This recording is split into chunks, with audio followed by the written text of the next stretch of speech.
Hello, എല്ലാവർക്കും എൻ്റെ വീഡിയോയിലേക്ക് സ്വാഗതം. ഇന്ന് ഞാനിവിടെ വളരെ ടേസ്റ്റിയും ഹെൽത്തിയുമായിട്ടുള്ള ചക്കക്കുരു ലഡു തയ്യാറാക്കുകയാണ്. നല്ല ടേസ്റ്റി ആയിട്ട് ഉണ്ടാക്കിയെടുക്കാം. ചക്കക്കുരു നല്ലതുപോലെ കഴുകിയെടുത്തതിന് ശേഷം ഒരു കുക്കറിലോട്ട് ഇട്ട് കൊടുക്കാം. ഇതിലേക്ക് ആവശ്യത്തിന് വെള്ളം ഒഴിച്ചു കൊടുക്കാം. ചക്കക്കുരു നികക്കെ തന്നെ വെള്ളം ഒഴിച്ചു കൊടുക്കണം. ഒഴിച്ചു കൊടുത്ത് നല്ലതുപോലെ അടച്ച് ഒരു 3-4 വിസിൽ കേൾക്കുന്നത് വരെ അടുപ്പി വയ്ക്കാം.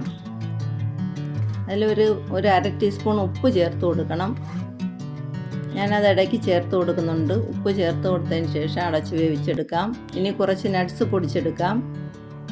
ഇനി അതിന് വേണ്ടിയിട്ട് കുറച്ച് മത്തൻ സീഡ്സ് എടുത്തിട്ടുണ്ട്, കുറച്ച് അണ്ടിപ്പരിപ്പ് എടുത്തിട്ടുണ്ട്, കുറച്ച് വാൽനട്ട്, കുറച്ച് ബദാങ്ക, കുറച്ച് സൺഫ്ലവർ സീഡ്സും എടുത്തിട്ടുണ്ട്. ഇനി ഒരു മുറി തേങ്ങ തിരുകി വെച്ചിട്ടുണ്ട്.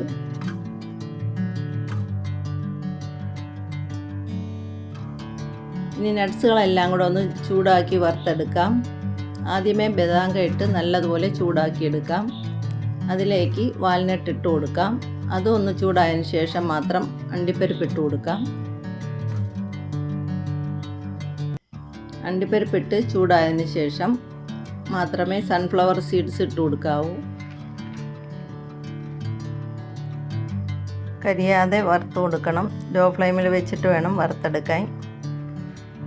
മത്തൻ സീഡ്സ് ഇട്ട് കൊടുത്തതിന് ശേഷം സൺഫ്ലവർ സീഡ്സും ഇട്ട് കൊടുക്കാം.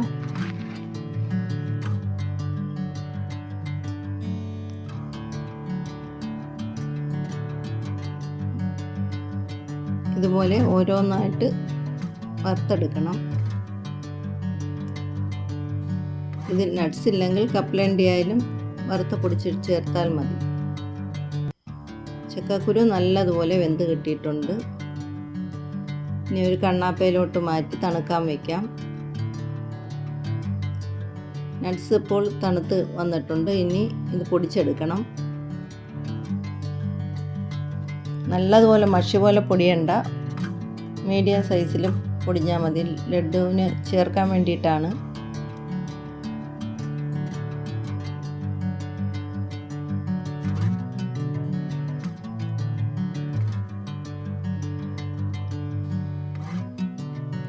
ശർക്കരയും തേങ്ങയും അല്ലെങ്കിൽ പഞ്ചസാരയും തേങ്ങയും മാത്രം ചേർത്താലും ചക്കക്കുരുവിന് നല്ല ടേസ്റ്റിയാണ്.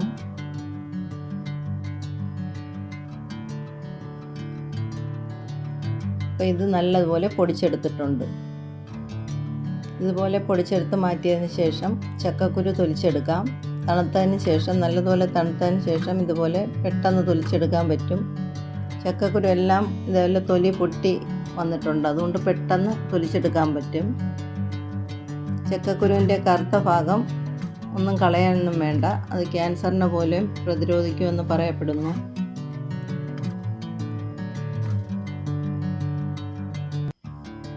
ഇനി ചക്കക്കുരു ആരും കളയണ്ട. ഇതുപോലെ തയ്യാറാക്കി ചായക്ക് തയ്യാറാക്കി എടുക്കാവുന്നതാണ്. ഇനി ആ ചോപ്പറിൽ തന്നെ ഞാൻ പൊടിച്ചെടുക്കുകയാണ്. നിങ്ങൾ ഉരലിലോ ഇടികല്ലിലോ വെച്ച് ഇതുപോലെ പൊടിച്ചെടുക്കാം. ചോപ്പർ ഉണ്ടെങ്കിൽ അതാണ് എളുപ്പം. ഇത് മീഡിയം സൈസിൽ പൊടിഞ്ഞ് കിട്ടും.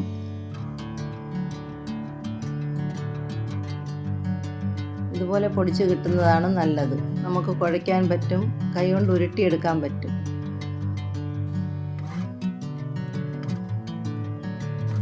ഇതിപ്പോൾ എല്ലാം പൊടിച്ചെടുത്തിട്ടുണ്ട്. ഇനി ഒരു പാത്രത്തിലോട്ട് മാറ്റാം. കുറേശ്ശെയായിട്ട് പൊടിച്ചെടുത്ത് ഒരു പാത്രത്തിലോട്ട് ഇട്ടതിന് ശേഷം അതിലേക്ക് തേങ്ങ ചേർത്ത് കൊടുക്കാം. തേങ്ങ എത്ര വേണമെങ്കിലും ചേർത്ത് കൊടുക്കാം. അത്രയും രുചി കാണും ഇതിനകത്ത്. ഇതുപോലെ നല്ലതുപോലെ പൊടിച്ചെടുത്തതിന് ശേഷം തേങ്ങ ചേർത്ത് കൊടുക്കാം. ഞാനിപ്പോൾ ഒരു മുറി തേങ്ങ മാത്രമേ തിരികിയിട്ടുള്ളൂ.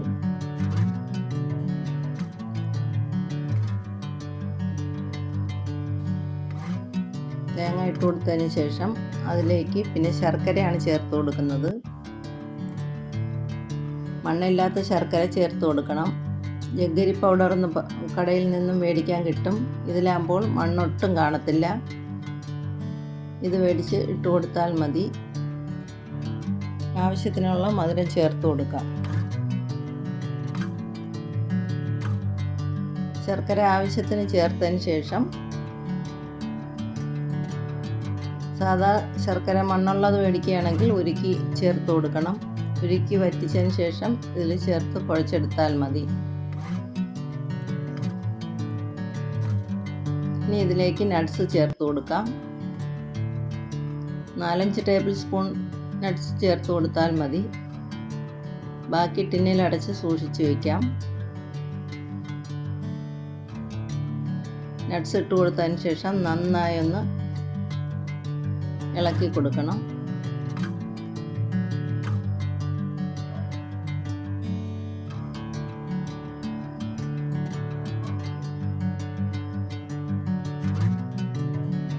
ഇതുപോലെ നന്നായി ഇളക്കിയെടുത്തതിന് ശേഷം കൈ കൊണ്ട് ഞവടി കൊടുക്കണം. അപ്പോൾ തേങ്ങാപ്പാലെല്ലാം അതിൽ ഇറങ്ങും. നല്ല കുഴച്ച് ഉരുട്ടിയെടുക്കണം.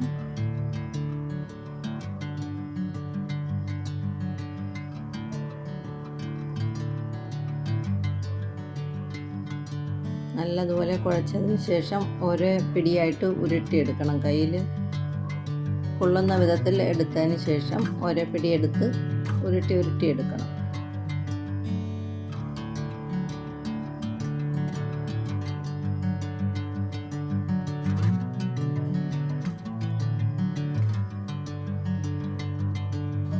പണ്ട് കാലത്തൊക്കെ ഇത് കല്ലിൽ വെച്ച് ഇടിച്ചെടുക്കുകയാണ് ചെയ്യുന്നത്.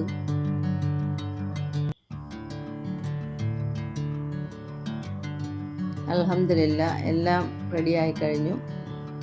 എല്ലാ ഉണ്ടയും ഇവിടെ റെഡിയായി കഴിഞ്ഞു. ചക്കക്കുരു ലഡ്ഡു സൂപ്പറാണ്. എല്ലാവർക്കും ഇഷ്ടപ്പെടും. ഓക്കെ, എല്ലാവർക്കും എൻ്റെ താങ്ക്സ്.